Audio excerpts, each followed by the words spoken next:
விசேஷமாக இன்று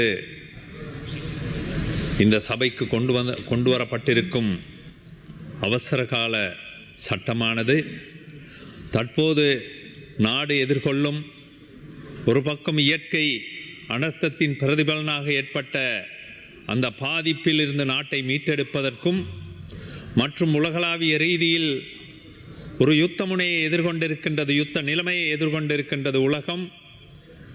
அந்த உலகத்தில் அவ்வாறான ஒரு நிலைமை ஏற்பட்டிருக்கின்ற பொழுது இலங்கையில் இருக்கக்கூடிய அநேகமான விசேஷமாக பணிப்பெண்களாக மத்திய கிழக்கு நாடுகளுக்கு சென்றிருப்பவர்கள் பாரிய பிரச்சனைகளையும் நெருக்கடிகளையும் எதிர்கொள்கின்றார்கள். அவர்களுடைய குடும்பங்கள் இங்கு பாதிக்கப்பட்டிருக்கின்றன. அவ்வாறான சூழ்நிலையில் இந்த அரசாங்கம் மீண்டும் இந்த அவசரகால சட்டத்தை நீடிப்பதற்கு எடுத்திருக்கும் முடிவானது வரவேற்கத்தக்க ஒன்றாகும். விசேஷமாக நாம் அனைவருக்கும் தெரியும், இந்த அவசரகால சட்டம் என்பது 1953ஆம் ஆண்டிலே அதாவது கொண்டு வரப்பட்டு நடைமுறைப்படுத்தப்பட்ட ஒரு சட்டமாகும். அன்று அரிசி ஒரு கொத்தின் விலை 25% இருந்த பொழுது அதனை 70% உயர்த்துவதற்கு எதிராக அன்று உழைக்கும் பாட்டாளி வர்க்கம் அணி திரண்டு அதற்கு எதிர்ப்பு தெரிவிப்பதற்கு கண்டனம் தெரிவிப்பதற்கும் முனைந்த பொழுதே அன்றைய ஆட்சியாளர்களால் முதலாவதாக 1953ஆம் ஆண்டு அவசரகால சட்டம் கொண்டு வரப்பட்டது. அதனைத் தொடர்ந்து 1953ஆம் ஆண்டு கொண்டு வரப்பட்ட அந்த சட்டம் மூலம், அதாவது அவசரகால சட்டம், நான் நினைக்கின்றேன் 29 நாட்கள் அமலில் இருந்தது கௌரவத்திற்குரிய தவிசாளர் அவர்களே. அதனைத் தொடர்ந்து 1958ஆம் ஆண்டு மே மாதம் 27ஆம் தேதி இனக்கலவரத்தை பின்புலமாக கொண்டு அமுலுக்கு வந்த அவசரகால சட்டம் 10 மாதங்கள் நடைமுறையில் இருந்தன.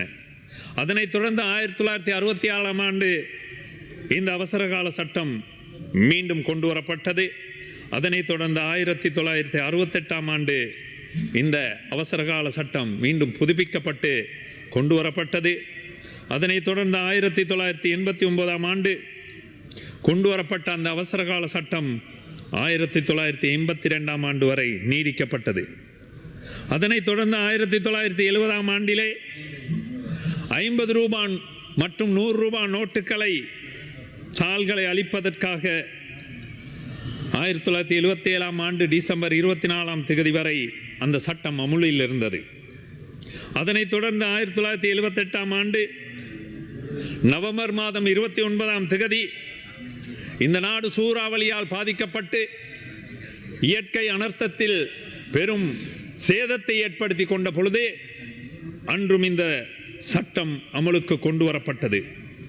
அவ்வாறான நேரத்தில் நாட்டில் ஒவ்வொரு தருணத்தில் ஒவ்வொரு அசாதாரண நிலைமைகள் தோன்றிய பொழுது இந்த அவசரகால சட்டத்தை கொண்டு வந்து இந்த அவசரகால சட்டத்தினூடாக நான் நினைக்கின்றேன் கௌரவத்திற்குரிய தவிசாளர் அவர்களே, நாட்டின் நிலைமையை சமநிலைப்படுத்துவதற்கு ஏதுவான நடவடிக்கைகள் காலத்திற்கு காலம் ஆட்சி செய்த அரசாங்கத்தினால் முன்னெடுக்கப்பட்டது.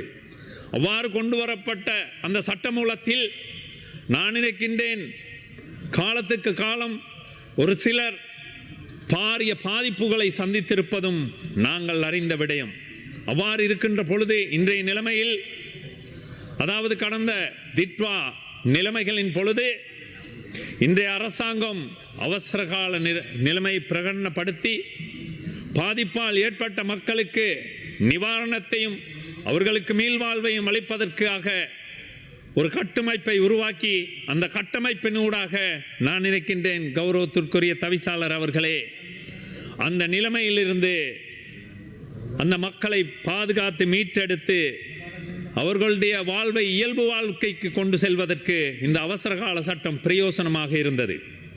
எங்களுடைய அநேகமான அமைச்சர்கள், எங்களுடைய பிரதமர் உள்ளிட்டவர்கள் இங்கு கூறினார்கள், இந்த அவசரகால சட்டத்தை தேசிய மக்கள் சக்தி அரசாங்கம் பயன்படுத்துகின்றது அல்லது நீடிக்கின்றது மக்களின் நன்மைக்காகவே அன்றி கடந்த ஆட்சியாளர்களைப் போல் கடந்த பிற்போக்குத்தனமான நடவடிக்கைகளை தங்களுடைய ஆதிக்கத்தின் பெயரால் முன்னெடுப்பதற்கு அல்ல என்பதை தெளிவாக கூறுகின்ற பொழுது இங்கு சில கருத்துக்களை திரிவுபடுத்தி எங்களுடைய பாராளுமன்ற உறுப்பினர்கள் தங்களுடைய உரையை நீட்டிச் செல்கின்றார்கள். கௌரவ தவிசாளர் அவர்களே, இங்கு அமுல்படுத்த போவது இன்று அவசரகால சட்டமே தவிர பயங்கரவாத சட்டம் அல்ல.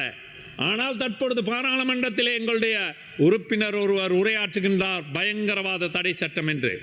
பயங்கரவாத தடை சட்டம் வரையறுக்கப்படுவது அது வேறு ஒரு விதமாக கௌரவத்திற்குரிய தவிசாளர் அவர்களே, இந்த திட்வா அனர்த்தத்தின் பொழுது இந்த அவசரகால நிலைமைகளை பிரகடனப்படுத்தி மக்களுக்கு நிவாரண வேலைகளை செய்த பொழுது இலங்கையில் இருக்கின்ற அநேகமான அரச ஊழியர்கள் அதற்கு உதவிகரம் கொடுத்தார்கள். தனியார் துறை ஊழியர்கள் தோள் கொடுத்தார்கள். விசேஷமாக கிராம அதிகாரிகள், அபிவிருத்தி உத்தியோகஸ்தர்கள், பிரதேச செயலாளர்கள், மாவட்ட செயலாளர்கள் உள்ளிட்ட அனைவரும்